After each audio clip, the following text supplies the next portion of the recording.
Max scheint dich ziemlich zu interessieren in letzter Zeit.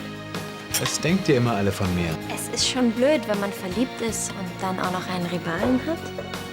Da sagst du was. Langsam wird's unerträglich.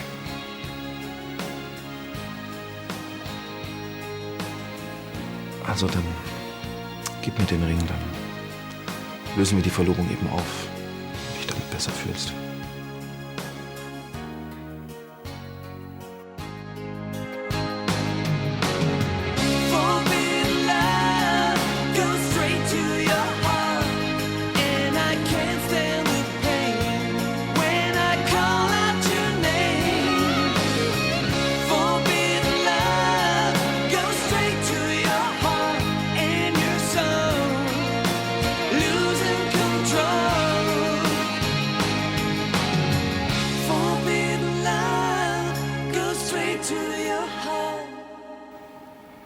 Natalie, ich liebe dich.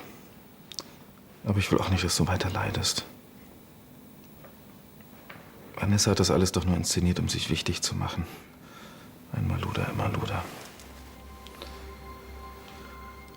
Dass du mir nicht mehr vertraust, das habe ich mir durch mein Verhalten in der Vergangenheit wohl selbst zuzuschreiben.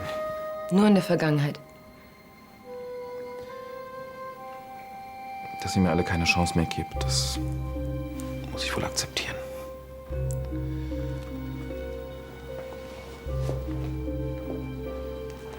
Ansgar?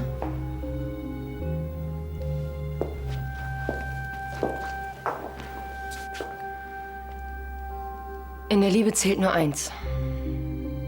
Vertrauen.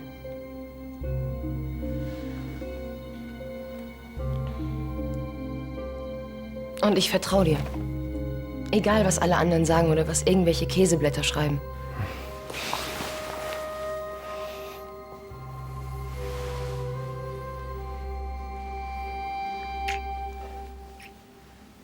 Max bedeutet mir was. Eine ganze Menge sogar. Aber das bleibt unter uns, ja? Großes Ehrenwort.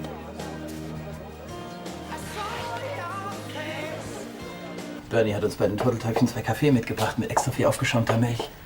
Schaumschläger. Ich dachte nach dem wunderbaren Film und dem ausgezeichneten Essen im Schneiders.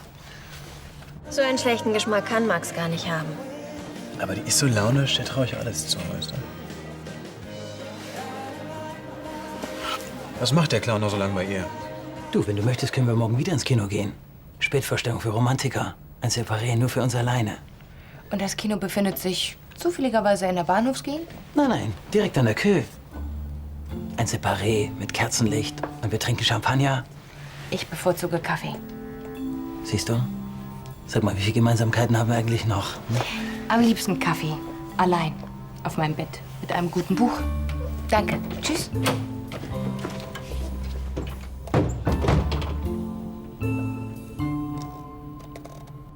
Der Ring ist für Konstantin. Jetzt fehlt nur noch die Gravur. Ich gebe dir 10 Euro, wenn du sie endlich machen lässt. Das Thema nervt. Was ist am besten? In Liebe Lisa? Oder nur Lisa? Oder Lisa und Konstantin? Wie wär's mit Liebe statt Hiebe? Ach, Paul, bitte. Aber vielleicht ist das zu ehemäßig, wenn ich Konstantin jetzt den Ring schenke. Überrasch ihn doch gleich mit dem Baby. Oh, Paul, also... Ja, ist doch wahr, dieses Getue geht mir so auf den Nerven. Bist doch bloß neidisch, Idiot. Konstantin freut sich bestimmt. Gut, dann gehe ich gleich zum Juwelier und sag ihm, dass er... Ja, was denn nun? Ich kann es nicht mehr hören. So. Vielen Dank für die Einladung. Kommt ihr beide nachher auch nach Königsbrunn? Wir organisieren eine Überraschungsparty für Konstantin. Super, bin dabei. Ich habe keine Lust auf Party. Na, ich muss in die Holding. Mittagspause ist vorbei. Es geht auch nichts über fleißige Praktikanten. Ich bin eben nicht so ein Loser, der auf dem Bau abhängt. Konstantin leistet hervorragende Arbeit, auch wenn Paul das seit kurzem etwas anders sieht.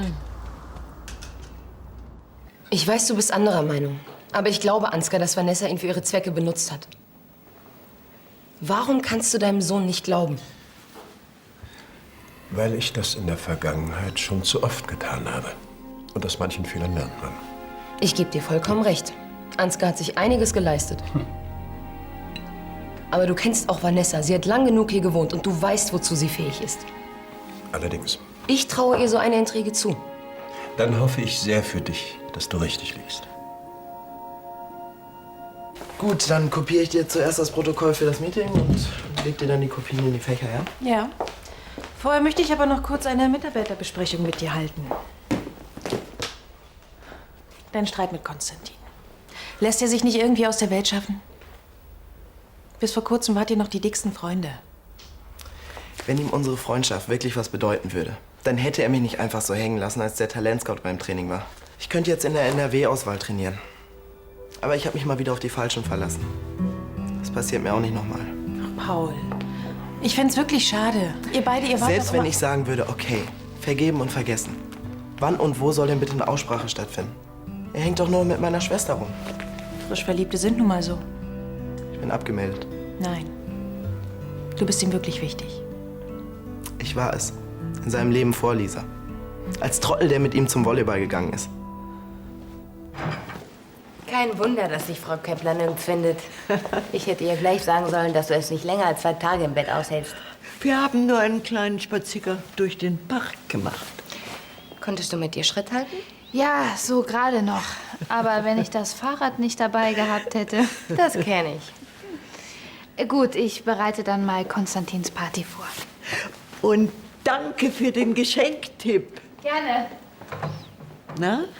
Und wie war dein Morgen? Von ganz nett bis völlig absurd. Es war alles dabei. Wie immer. Fast. Könntest du mir einen Gefallen tun? Ich möchte Konstantin einen alten Kompass schenken. Eine kleine Orientierungshilfe für die Jugend von heute? Ob ihm das gefällt? Er geht gerne zum Segeln, aber es gibt ein Problem. Der Kompass befindet sich in einer Truhe auf dem Dachboden. In der Pension? Nein, hier im Schloss. Du müsstest ihn für mich holen. Hier gibt's mindestens 10 Dachböden mit 20 Truhen. Und du warst seit 50 Jahren nicht mehr hier. Der Kompass ist aus Messing. Sieh auf dem Dachboden im Westflügel nach. Er war in einer alten Truhe mit Kupferbeschlägen. Wenn's weiter nichts ist.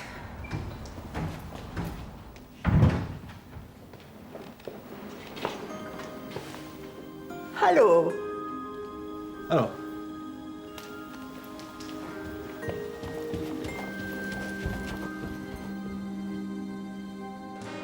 Aber Sie bestätigen, dass der junge Graf Ihnen das Penthouse zur Verfügung gestellt hat, um sich ungestört mit Ihnen treffen zu können. Es ist eine wunderschöne Wohnung. Mit einem herrlichen Ausblick, den auch der Graf zu schätzen weiß. Entschuldigen Sie, die sind gerade für Sie abgegeben worden. Danke, Angelo.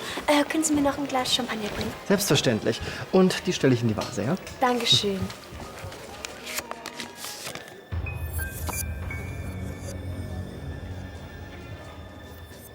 Ein kleiner Gruß vom feurigen Grafen. Na, na, na. Wer wird denn gleich so neugierig sein? Ich bitte Sie, im Interesse unserer Leser. Ansgar Mäuschen weiß, dass Lilien meine Lieblingsblumen sind.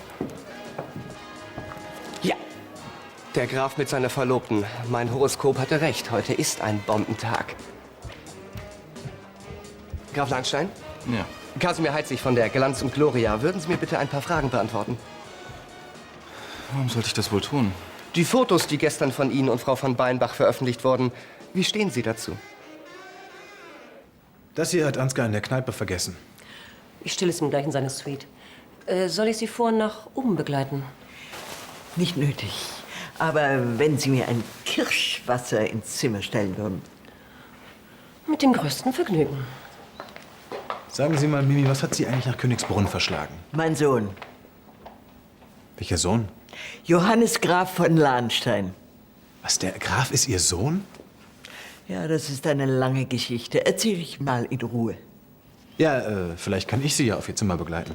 Nein, aber Sie könnten mir einen Gefallen tun.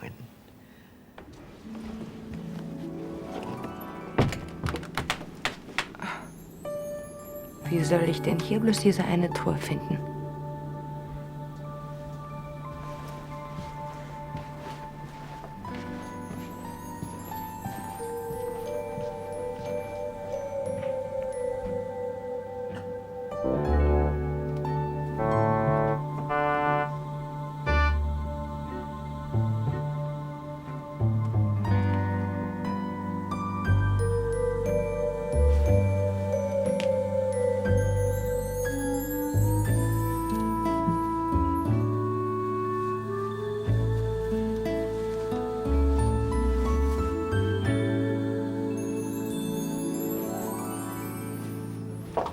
Musst du dich noch zum Training?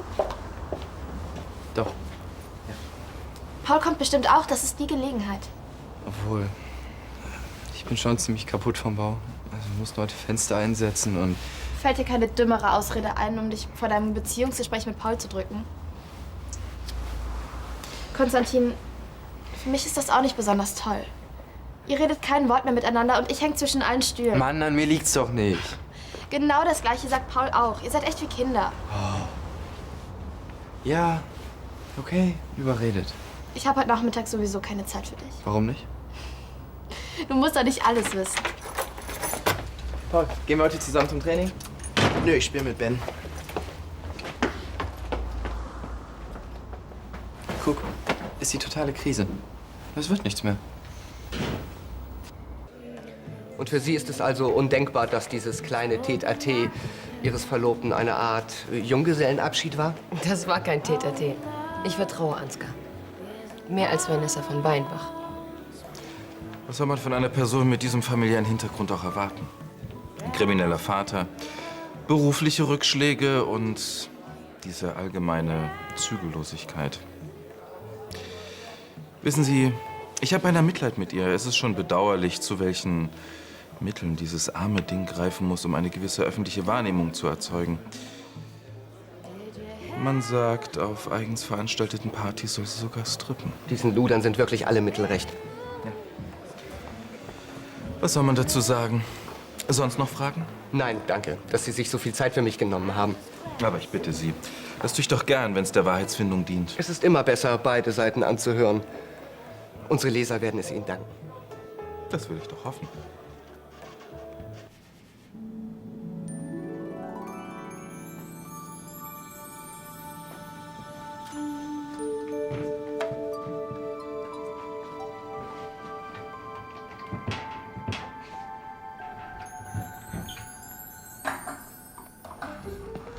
Be diplomatic, keep your hearts in tune. Through harsh words, often spoken, will upset your apple cart. So don't lose your head, then lose your guide, 'cause you can't lose a broken heart. Wie lange stehst du schon da? Keine Sorge, ich bin nur Gregors Geist. Was macht Gregors Geist hier? Er soll für deine Großmutter einen Kompass suchen. Und du? Ach, diese alte Kupplerin. Scheinbar haben wir die gleiche Mission. Aber nur einen Kompass. Na, warte. Mimi! Mach sofort auf! Ich weiß, dass du davor stehst. Ich glaube, sie will dich gar nicht hören.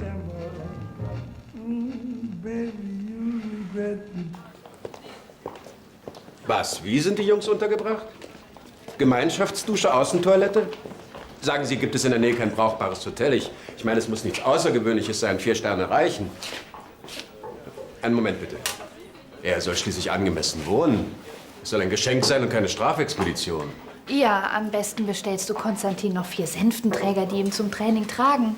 Damit machst du ihn garantiert zum Gespött des gesamten Camps. Wieso? Ach Mann, Konstantin schläft lieber in einem Stockbett als in irgendeinem Nobelschuppen. Hören Sie? Ja, entschuldigen Sie. Also, ja, gut.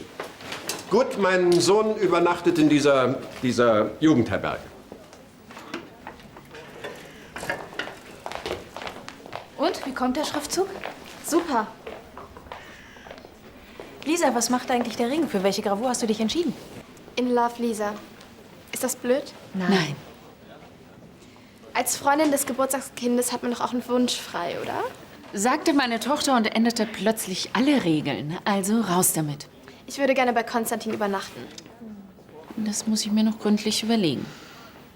Oh, das sieht ja toll aus. Mimi! Ihnen geht es ja offensichtlich schon wieder besser. Das freut mich. Wer ist das? Mimi Baxter, unsere Großmutter. Ich unterbreche nur ungern, aber der junge Graf ist im Anmarsch. Der ist viel zu früh. Ja, ich halte ihn auf. Ich drehe mit ihm eine Runde durch den Park.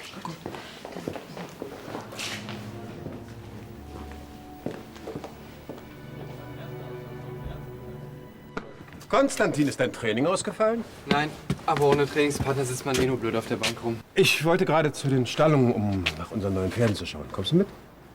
Ehrlich gesagt. Ach, komm schon. Na Komm. gut. Und warum will Paul nicht mit dir trainieren? Seit ich ihn bei diesem total wichtigen Training versetzt habe, redet er kein Wort mehr mit mir. Das heißt doch, um mir einen blöden Spruch nach dem anderen reinzudrücken.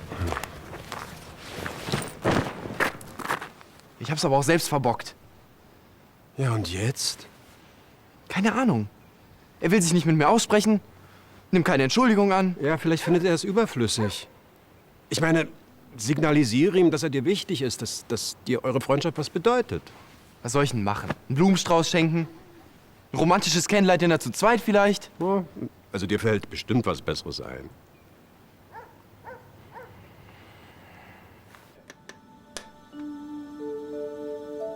Diese Frau ist sowas von hinterlistig. Mimi, mach endlich auf! Dieser Dachboden hat einen großen Vorteil. Ja, er ist staubig, stickig, dunkel. Und man kann ja ungestört spielen. Ich habe nicht gerade vor, meine Indianerausrüstung anzuziehen. Aber die würde dir sicher genauso gut stehen. Ob du es glaubst oder nicht, ich habe hier früher oft mit Carla, Ansgar und Natalie gespielt. Jetzt kommen auch noch Anekdoten aus der Kindheit. Das wird ja ganz spannend. Vergiss es, uns hört hier kein Mensch. Mimi findet es bestimmt sauwitzig, uns bis morgen früh hier drin zu lassen. Gib mir dein Handy. Das ist im Auto. Toll. Und jetzt? Oh, dein Gegrinse geht mir sowas von auf die Nerven. Hast du auch einen anderen Gesichtsausdruck drauf? Normalerweise schon. Aber wenn ich dich so sehe. Du redest schon wirres Zeug. Es wird Zeit, dass wir hier rauskommen. Mimi! Sollte Ihr Bericht in unserem Sinne ausfallen, dürfen Sie auch mal was über uns bringen. Ich werde Sie nicht enttäuschen. Ja, da bin ich mir sicher. Wiedersehen. Wiedersehen. Auf Wiedersehen. Wiedersehen. Ich hatte eigentlich gehofft, dass wir bis zu unserer Hochzeit nicht mehr in der Presse auftauchen. Das werden wir auch nicht. Das würde ich diesem kleinen Miststück jetzt klar machen.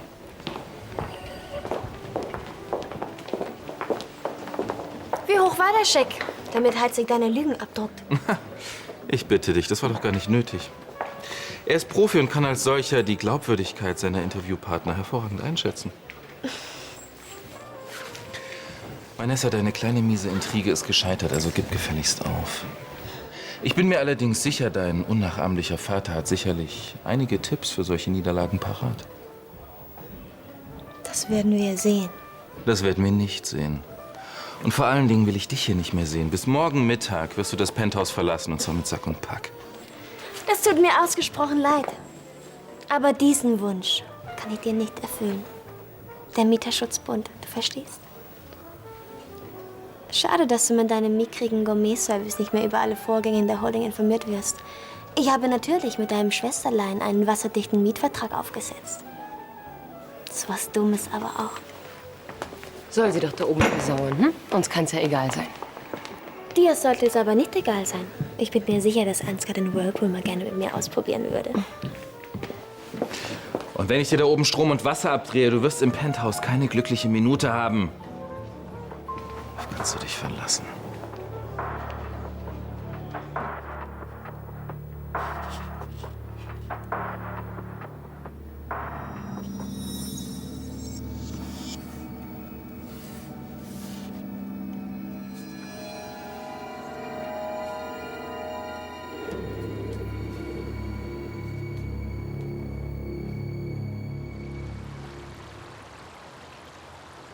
Kannst du mir sagen, wo der Schalter ist, damit ich den Dauergrinsen abstellen kann? Das stelle ich erst ab, wenn du aufhörst, so rumzuzicken. Mir ist jetzt wirklich nicht nach diesen Schmalznummern. Mir aber. Ha, lass es bitte an.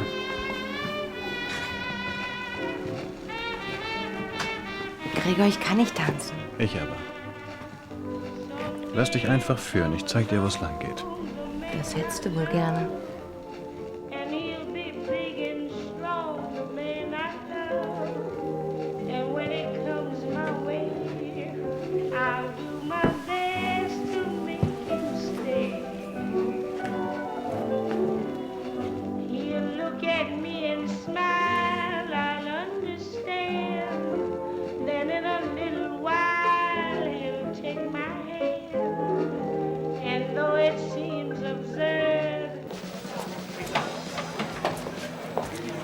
Mimi wollte lieber wieder auf ihr Zimmer. Ja, das ist vielleicht auch besser so. Fehlt nur noch der Ehrengast. Konstantin, warum bist du nicht auf Königsbrunn? Alle warten doch. Lisa ist gerade nicht da. Ich will nicht zu Lisa. Bevor wir das ganze Schloss absuchen.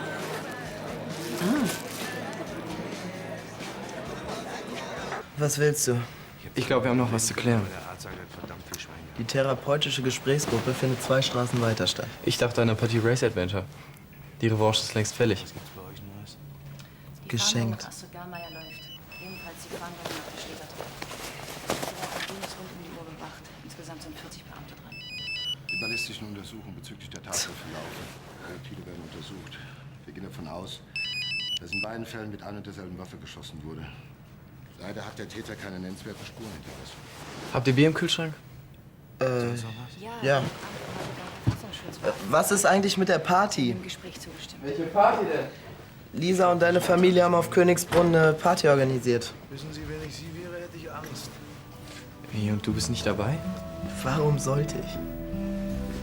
Weil du mein bester Freund bist und ich keinen Bock habe, meinen Geburtstag ohne dich zu feiern.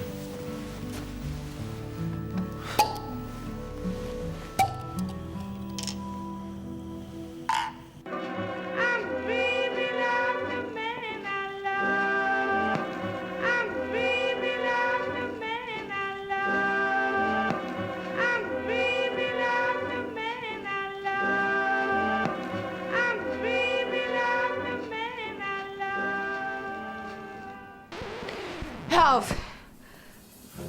Hey, war doch gerade ganz nett. Das sagst du doch zu jeder. Was meinst du zu jeder? Den Frauen, die du auf ihren Hotelzimmern beglückst. Wie oft machst du es die Woche? 20, 30 Mal? Du schläfst mit ihnen und kassierst die ab. Und dann sind sie vergessen. Diese Callboy-Nummer ist nicht meine Liga.